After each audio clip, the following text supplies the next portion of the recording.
Hello, everybody, and welcome to this GACP webinar. Uh, I'll be introducing Ashish here in a few minutes. Just going to do a few housekeeping things first.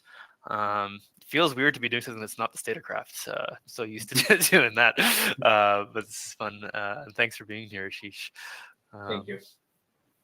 Cool. So I'm just going to minimize Ashish for a little bit while I do the housekeeping things, and then we'll bring him back in, ask him to introduce himself, and get into the webinar. Um, so, uh, yeah, I live and work on the unceded territories of the Sinixt and the Tanaha people. And yeah, as many of you are aware, there's been a pretty gross history in many parts of Canada, including this one here. There's used to be a population of thousands of those First Nations here, and the Sinixt especially have really been decimated in this area. There's less than 10 today. There's a lot of gross things that happened in the history in the area here. They were officially deemed to be extinct by the BC government so that they wouldn't have to honor any of the treaties they had in place, and push through a bunch of dams that really destroyed a lot of their agricultural lands in the area here, which of course made things even more challenging. There's a whole slew of things that I'm not going to get into here right now, but wherever you are in Canada, I think the first step to any kind of meaningful reconciliation is to understand the history of the first people who stewarded the land that you're on before it was colonized. So I think it's important to be aware of that history wherever you are. So that's the land acknowledgement that I'll do. I'm not a fan of the typical land acknowledgements. That's just like a check marks of we thank the people who lived here before us. Good, did the thing. Pat myself on the back. So like to have a little bit more substance to what we share here with ours. And yeah, I'll leave it at that. A couple other housekeeping things. There is a dedicated questions and chat function in this system that we're using here, Livestorm. You can see those buttons. If your interface looks like mine, if you're on a computer anyway, it'll be on the bottom right of your screen.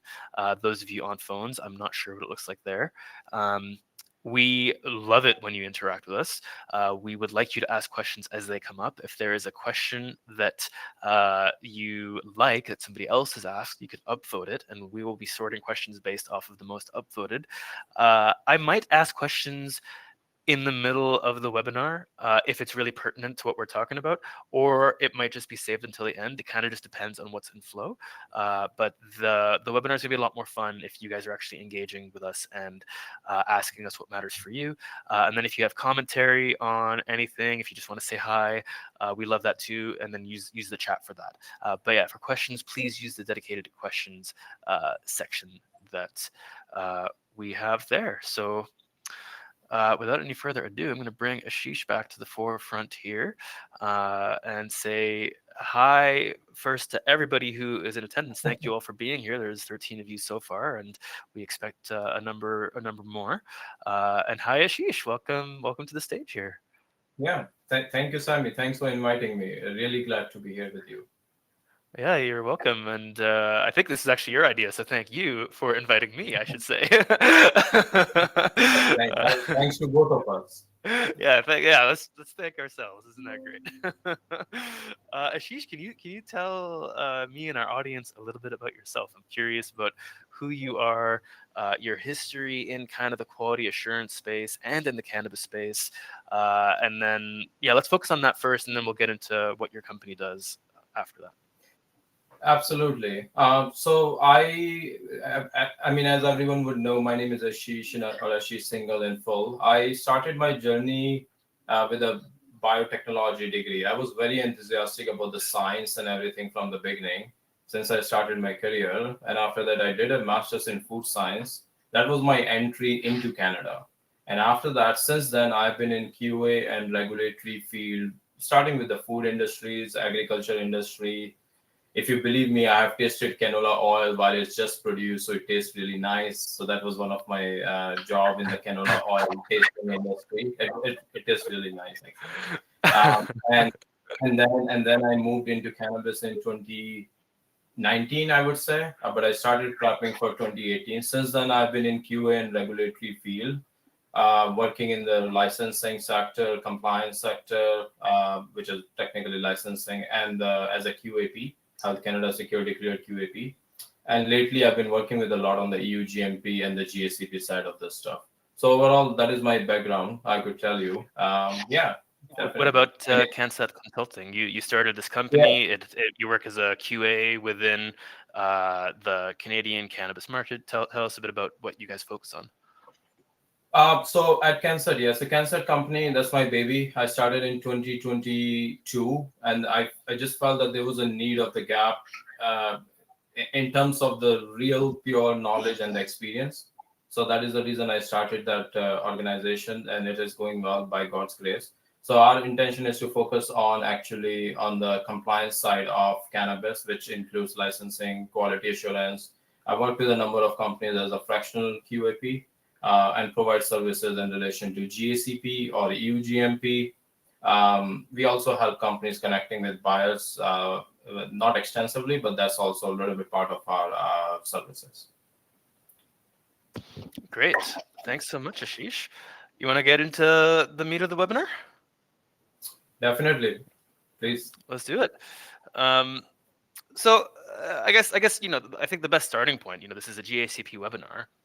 What's GACP? Good agricultural and collection practices. What actually is that? Yeah. So GACP, I think you have already said the full form, so I won't say that again. So GACP is a requirement. It's a set of requirements which a company has to comply in order to send the product to an EU GMP company. That's in a short and in a very simplistic way. That's what it is.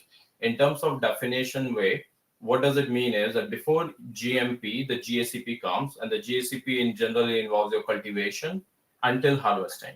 However, there is a drying step that could or could not be GACP. That's something I think we will definitely chat about. Yeah, we'll But get if into you that are a later. yeah, and if you're a cultivator and you're looking to export cannabis, you need a minimum of GACP for the German So markets or the any of the European markets.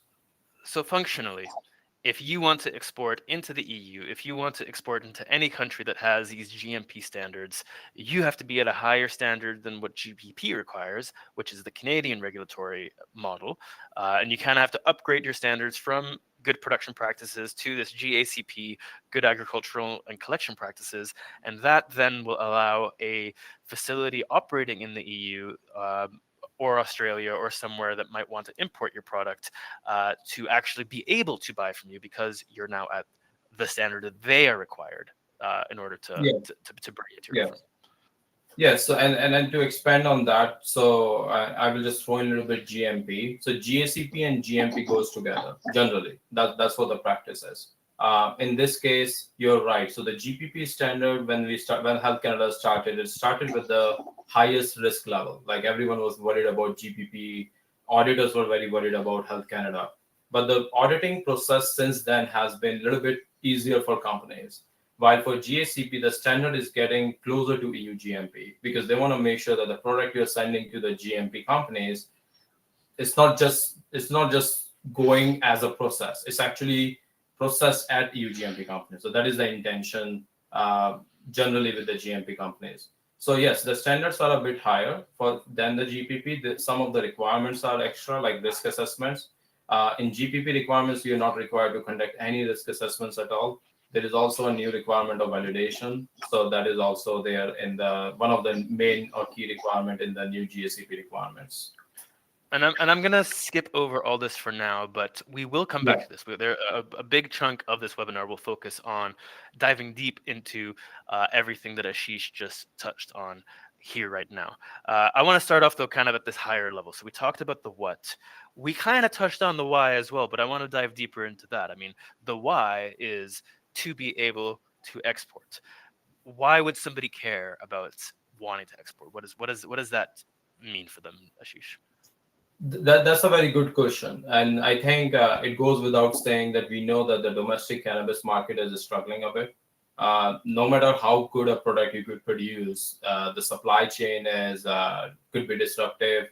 the product you could not get maybe more than $2.5 a gram. I mean, I'm not saying no one is getting it, but I have seen some horrible pricing for a very good product in domestic market.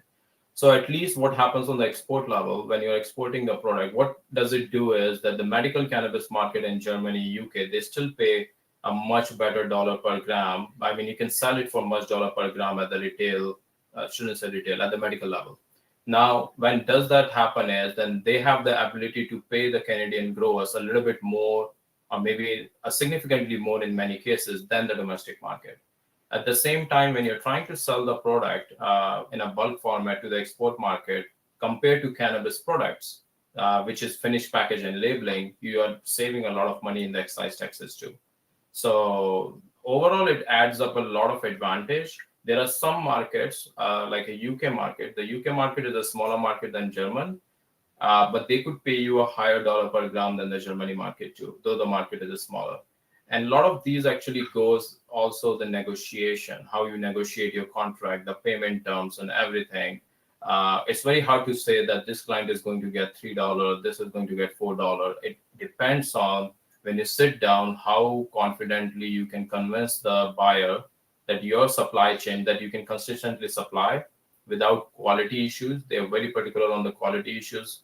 And that is becoming evident because in the Health Canada audit, when you're buying product in domestically, no one is asking you a detailed batch record.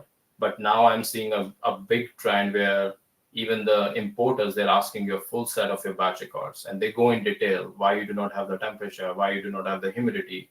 And I think it is because they want to make sure that when they receive the product, that they can confidently supply to their medical market without being in the case of a recall or any other those situations of mold contamination. Okay, that makes sense. So buyers really they're looking for consistency, and consistency with high quality. That's kind of what they're looking for. And I don't necessarily mean high quality from a consumer high quality of like the highest quality craft flower. Though I would like to touch on that in a bit. I just mean from a health and safety perspective, high quality. Yes. Okay. That is correct. So let's talk about kind of this more craft high quality. Is there appetite for that in the global market? Absolutely. Canadian weed or Canadian cannabis, as to say, is actually very sought after. Regardless of all the challenges, people are crazy about Canadian cannabis, which is a good thing to be proud of. And to have that cannabis of good quality, I think the buyer is looking for whether, as you said, the two main thing, whether this person can provide me consistent supply without a lot of supply chain logistic issue, they are organized, whether they have a compliant QMS system that they don't, and they're trustworthy and reliable. So these are 3 or 4 things they're always looking.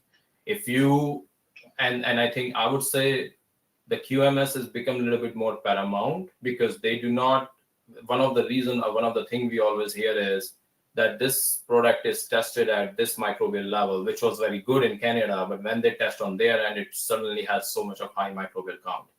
So that is one of the and I'll just interject here to say that the QMS that Ashish is talking about here, he doesn't necessarily mean a software QMS like Isolocity or something like that, though it could be. He means more in the broader sense of there is a thought out intentional quality management system in terms of your SOPs and how you guys approach quality and evaluate the quality of both your processes and your product. So that's kind of what he's referring to here. And we will touch on this more later on in this webinar. We're going to get into the specifics of how do you go from GPP to GACP. That's going to be part of this conversation here. I think one thing that I'd like to just get you to repeat one more time, because I think it's a really key point you just made. You said there were 4 things that these buyers in export markets are looking for. Could we list them one more time? What are those 4 things they're looking for? So one of the key thing is your compliant quality management system. That you have a consistent quality management system, as you explained, the SOPs, forms, that you're complying to your SOPs and forms. Your record shows what it says in the SOP. So they're looking for all that. That's first thing. The second thing they're looking is that you can consistently supply product, because they're not looking for usually spot buys. They're looking for consistent supply of product. Does Um, this put because this feels like it would negatively impact anybody who does outdoor grows where they're like a seasonal thing and it's only once a year that they have product available. Is there any appetite in the European export markets for outdoor cannabis in your experience? I have I have come across one or two growers who are doing that, and their microbials are great. I do not see I haven't seen anywhere, but I haven't seen personally seen an outdoor company supplying to the European market. That being said, there's nothing stopping that because when you read the regulations, it's not stopping. It talks about both indoor and outdoor. Yeah. So there is an appetite. If you can pass all the requirements and everything, and you prove you have GACP, I don't see how they could stop you. That's definitely a possibility there. I'm just curious specific because you said the consistency of being able to constantly deliver and not have it be sporadic. So because by definition, if you're an outdoor grower, you're not like growing every 2 months, every 3 months. Here's a new batch of Well, flower. but yes, when I say consistently, what I mean to say is that if a buyer actually, if you have a supplier who's asking you, let's say, I want to have 500 kg of your product every year, okay?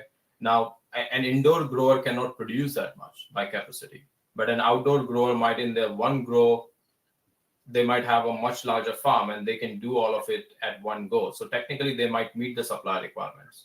So it really depends. If you have It a depends. It if you have depends a on their need and what they're kind of creating product wise. Exactly, exactly. Yeah, I get What I meant to say is that what they're not looking is if your contract says that they want 25 kg to 50 kg each month, and you say that. that okay, Yeah. in the third month I cannot supply that, that's a big no for them.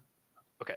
But if the contract is like once a year, we're gonna get a 200 kilo supply, Absolutely. and you can do that, then Yeah. that's fine. So as long as okay. Yeah. Uh, Gary asked a question that's relevant right now. I'm gonna ask as well. So So if he's an outdoor grower, does it make a difference if he has an organic certification? Is that something that can be an impact?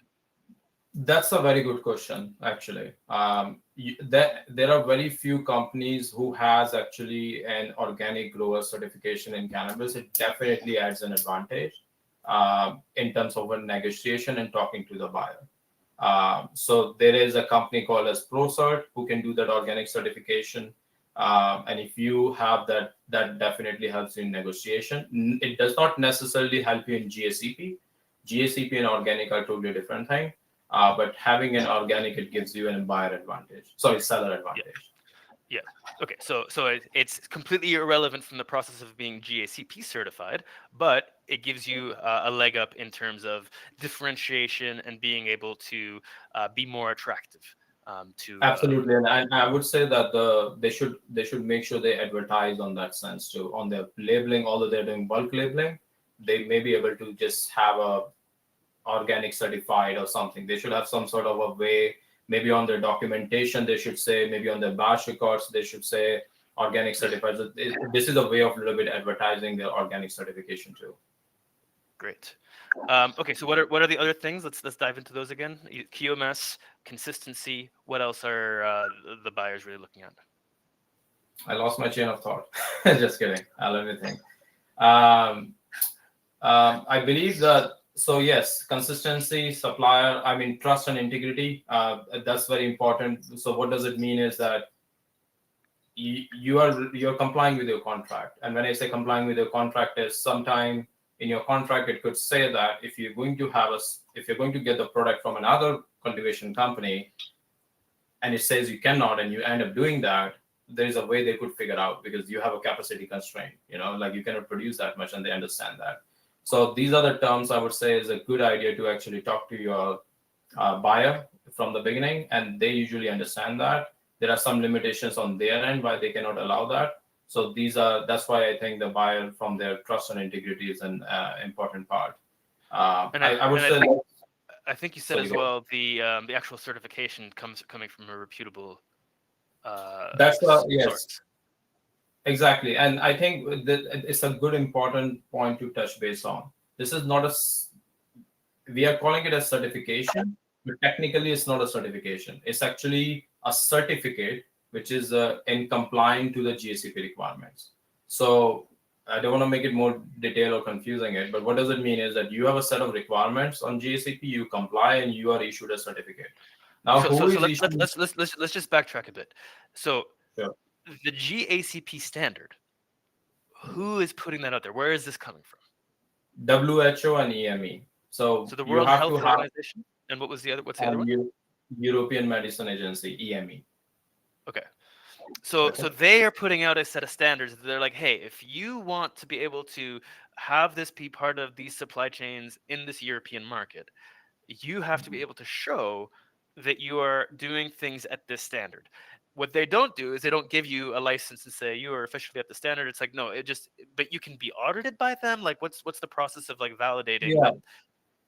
So this is an interesting thing. As you would understand, the cannabis was not meant to be fit in these regulations. But now that is the reason you do not have a specific certification issued.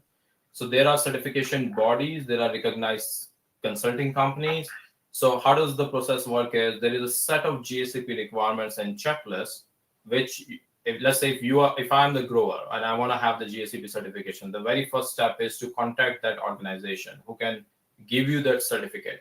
The second thing is you And, have and to just to be start with. just to be clear, these organizations that are giving certificates, they are third parties. They are not Their affiliated with the organizations that set these standards. These are, no. there's non-governmental organizations and governmental organizations, the World Health Organization and this EU-based organization. They are setting the standards that everybody has to adhere to. But because they don't certify, there's this market that's emerged of third-party businesses whose entire business is to help people understand the standards and prepare all the documentation to showcase that they meet the standards and to change their operations to actually like meet the standards if they don't meet them already. So that's kind of what Absolutely. Ashish is talking about when he says um, these people you reach out to that can give you a certificate. That's what that certificate is. That Yeah, we so exactly. It's called a third party certification or third party body. So there are three kinds of orders. We don't have to go in detail, but exactly as Sami explained. So once you reach out to this third party agency that this is what I need to have the GACP certificate to be qualified for, they're going to send you a checklist. You have to have that checklist utilized and update your SOPs, forms, facilities according to that checklist. It's like doing an internal audit. Once you are done with that, you have done those modifications, then the next thing is to set the audit date. Once your audit date is set up, your internal QA, if you don't have one or you're doing it by yourself, so then you're going to have that audit done through this third party certification body.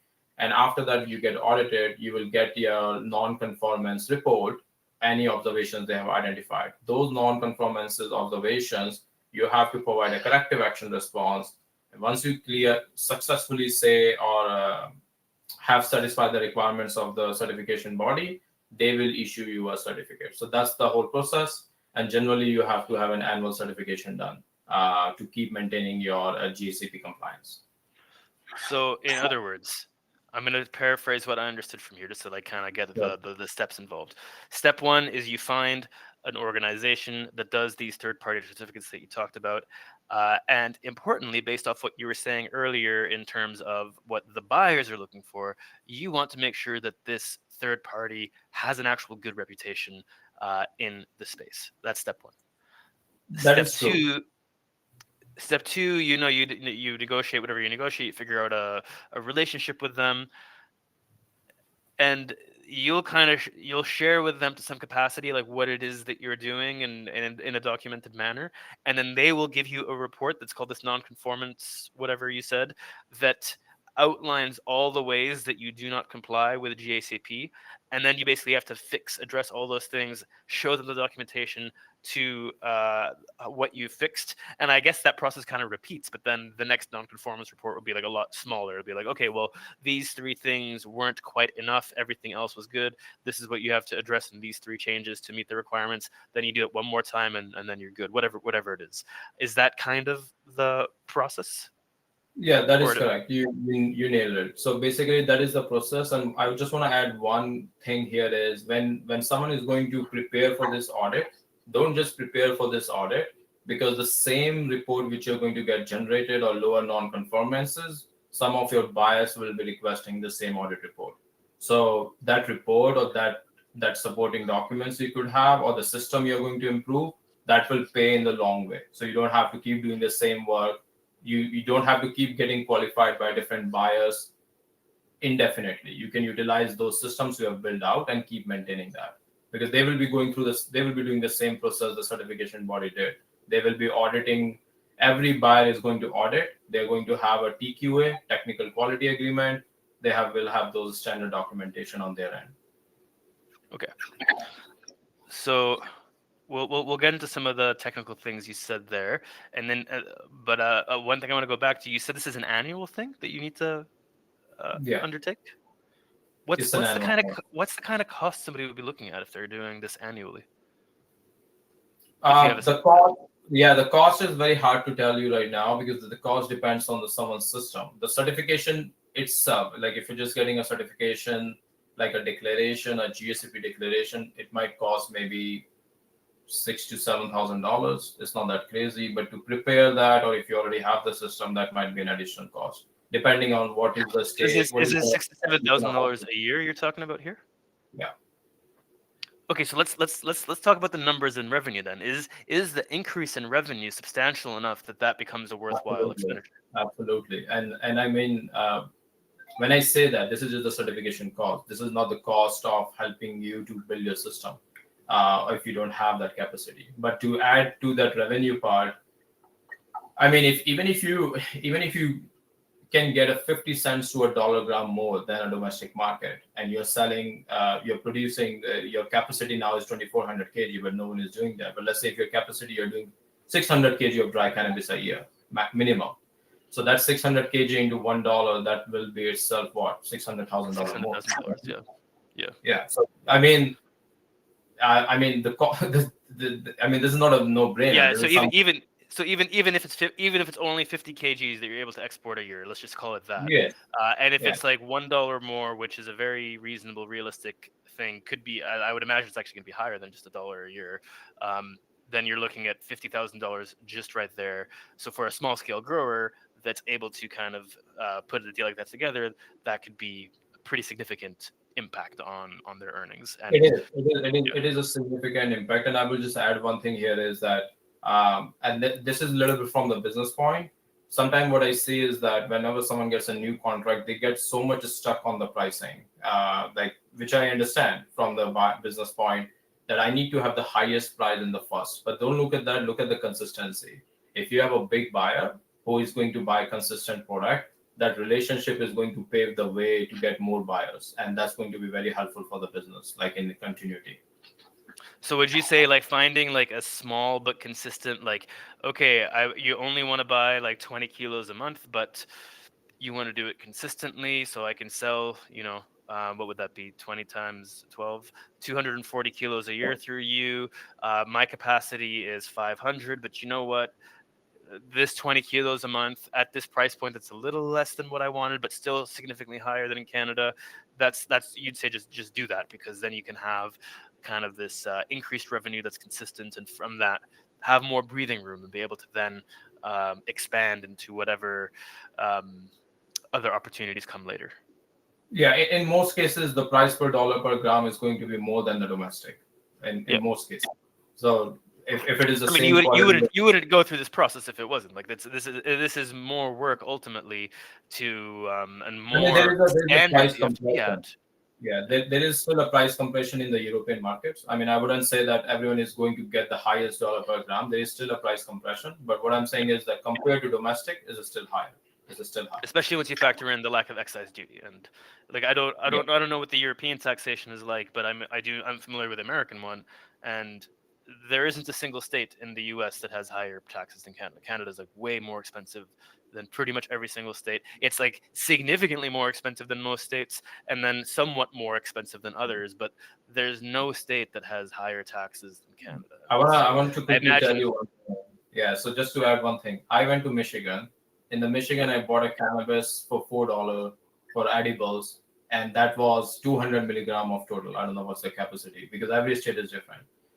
Now, if I went to New York, I bought the 10 milligram edible that was $30. So that's the price difference you have in the states. Yeah. Within the state. Yeah. Yeah. Fair. Okay, so I want to shift gears a little bit, and and maybe Brandon, I think the question that you asked is something that makes sense as part of what I'm going to ask here. I want to kind of talk about like who the buyers are. We're talking about exporting, but we haven't really, and we've talked about it being GMP facilities that are buying from you, but who are these buyers actually? Like, would somebody be looking at a facility in Canada that's EU GMP to sell to that then would handle that relationship? Would they be talking to actual importers in Europe? If they're talking to actual importers in Europe, what are those facilities? Are they just processors? Are they handling distribution in Europe as well? Do they have like clinics, pharmacies attached to them? Could you give us a sense of like what the Yeah. options are for buyers? Yeah, so definitely. From the GACP point, there are two options a company can do from if they're just GACP, and to be focused on that part, they could send their product to an EU GMP company, and that EU GMP, because the product has to be processed because it's a GACP product, it has to be processed. Now you have the option of an EU GMP company in Canada, or you have an EU GMP company which is not in Canada. So obviously there are not so many EU GMP companies in Canada, and and then there are so many other companies in Portugal too. There are companies maybe in the Germany itself, but their intention is most of them you're sending the product directly to an EU GMP processing company because they have to turn the product from GACP to GMP. After that product is turned into GMP, then you're going through the distribution channel. So for a GACP point of view, the product is always going to be bulk packaged and shipped.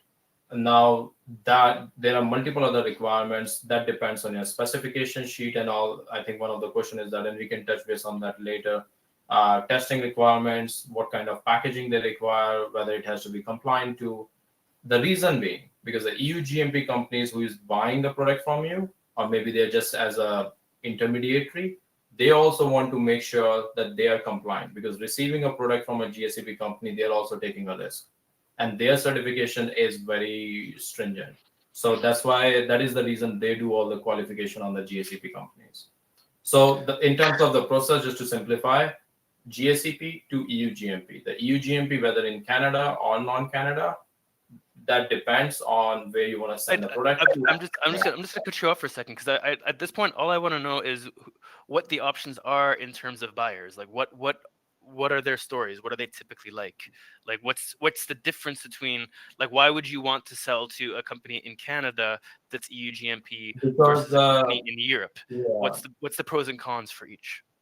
the pros in the Canadian side is that it's nearer. Like you're not sending the product halfway through the world to Portugal or anywhere and taking a risk there. I mean, you have to imagine the risk is if you send the product to Portugal, they end up testing and it doesn't comply, then you have to get the product back, or you cannot really do much. That's one thing. Like And I've heard some stories that sometimes the contract you just literally can't get it back because of weird import export laws going the other way. That like if it fails the quality test, it's just it gets destroyed I mean, the in that cost is location. going to be significant, correct? The cost is going to be significant to get the product back from Portugal or anywhere else to the Canada. I have never seen a case where someone has returned the product to Canada. It's usually either they just sit there or get destroyed, get processed. There are other ways, and yeah, so that's one thing. What was the other part of the question, Sammy, on this one? Just what's the pros and cons for each? So that's a pro for Canada, con for The con is the high the cost. EU. Yeah. That's something. If something does go wrong, it's easier to rectify here. There's less risk involved. Um, yeah. Are there any other pros for sticking to an EU GMP company in Canada versus exporting it directly? I would say that's one of the pro.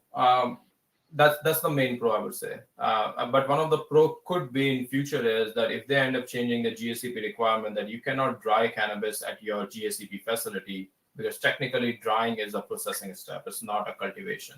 If they end up doing that, then it's all pros for the EU GMP company because you have to find a facility which is closer to you, and you have to send a fresh harvested cannabis. Now this is an assumption if it happens. That's Yeah. one of the pro. The And con. we'll talk about that more in a bit because I have the sense that it kind of has happened. It just hasn't been enforced yet. But we'll talk about that and what that actually means Sure. in a moment. I just wanted to quickly touch base on the con part which you were asking. So the Yeah. con is that just because Canadian market is a bit expensive to build and everything, so the cost of processing at a UGMP could be more than processing in Portugal or any other country where the cost might be less.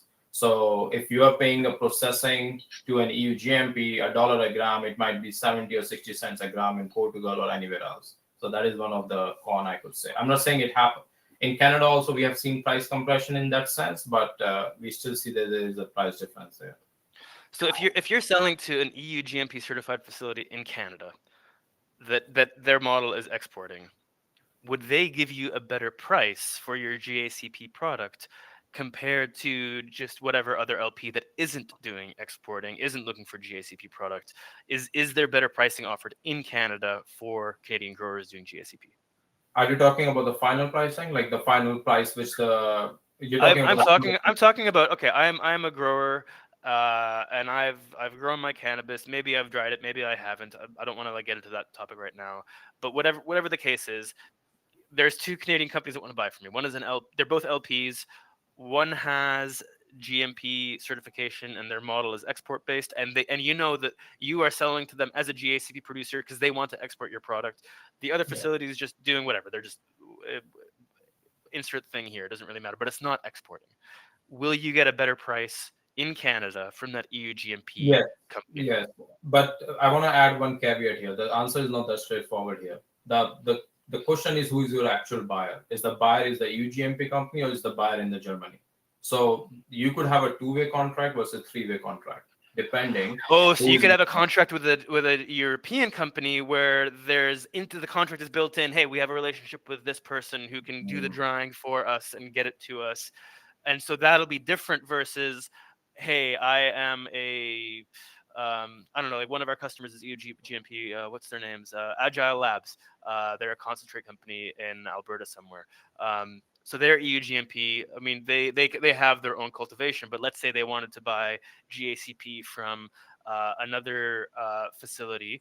Um, they would be exclusively exporting it because that's kind of like what they're really primarily focused on. Let's just say that was the thing. So if they were to reach out, have a relationship directly with a GACP customer, you think that would be a different price point than if you were talking to a German company that was like, hey, please use these guys as the intermediary. exactly, exactly. So you got it right. Depend if you have a direct contact with the buyer in Germany and you're utilizing just the EU GMP company as a processor in Canada, or anywhere, let's say. If Yeah. you have that, but then you have to make sure that as a seller, you are making a contact with the UGMP company. You are taking care of So everything. so it basically becomes uh, a Yeah. contract processing contract. The Yeah. agreement is we are using you for your processing capabilities. You're not getting possession of this in the way that you would if you were buying it out. It's not going to be your inventory in the same sense as if you were buying it from us straight up. Generally, if this happens, is you have to have two or three-way contracts. Like the selling company is going to have a contract with the UGMP company. The selling company is going to have a contract with the buying company, and maybe the buying company might also have a contract with the EU GMP company because the buying company also have to qualify EU GMP. So it could become a little bit complicated. Yeah. So the easier path here would be is just send it to the EU GMP, and the EU GMP company could be your buyer directly. That could Yeah. be an easier path here.